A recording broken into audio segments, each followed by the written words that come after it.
morning, and yes, what do you know? It's Friday. I'm back in the office again, ready to work with you.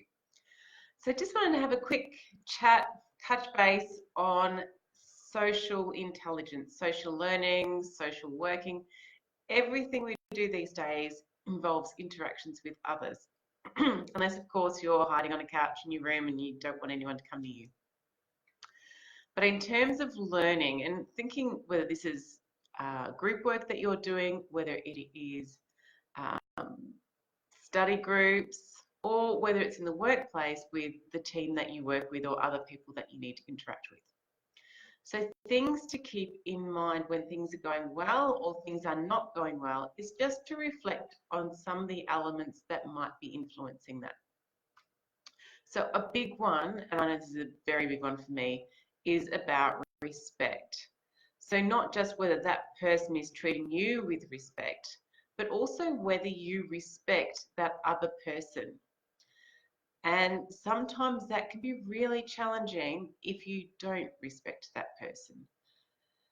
Now, for me, that's often things like someone who might talk the talk, but doesn't actually deliver, or they might be claiming the successes that other people have actually made come about without acknowledging that.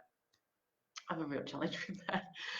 But thinking about respect, do you respect that person? If we don't respect that person, we know that it is really hard for us to listen to that person or for us to work with that person.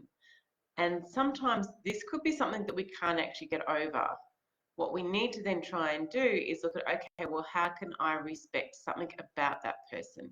So I may not respect them themselves, but there might be something that they do, knowledge that they have, experiences that they've had that you can respect. And you can try and use that as a way to create a workable, working or learning situation. Another one is about expectations.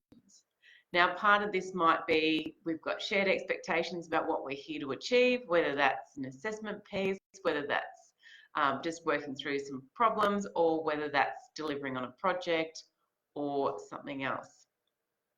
The other side of expectations is also about how we expect to be treated by other people and how they might expect to be treated by us. If this doesn't match up, then we're going to have conflict, which makes it really hard for us to work or study together.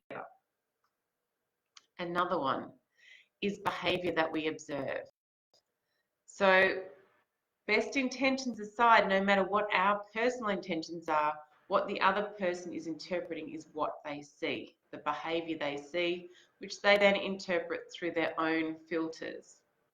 Now, that might mean that what your intentions are, which could be the best intentions in the world, is not how that comes across to the other person, and vice versa.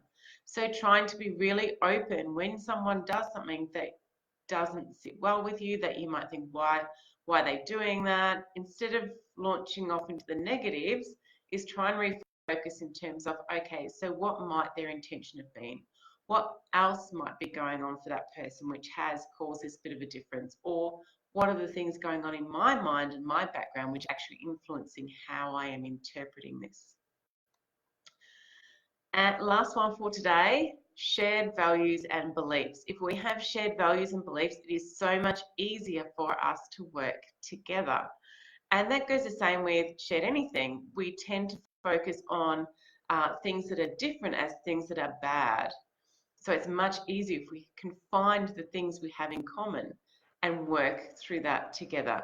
You know, the issues with racism and that sort of thing is all about we focus on what's different and we are afraid because it is something different, we don't understand it, we might feel threatened in some way.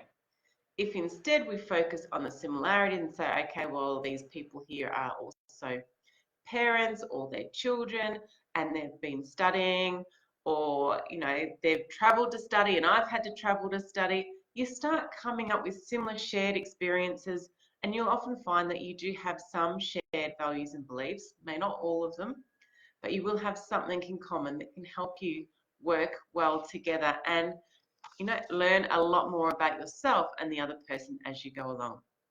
Okay, that was a big one for today. I will will catch you later. Have a great weekend.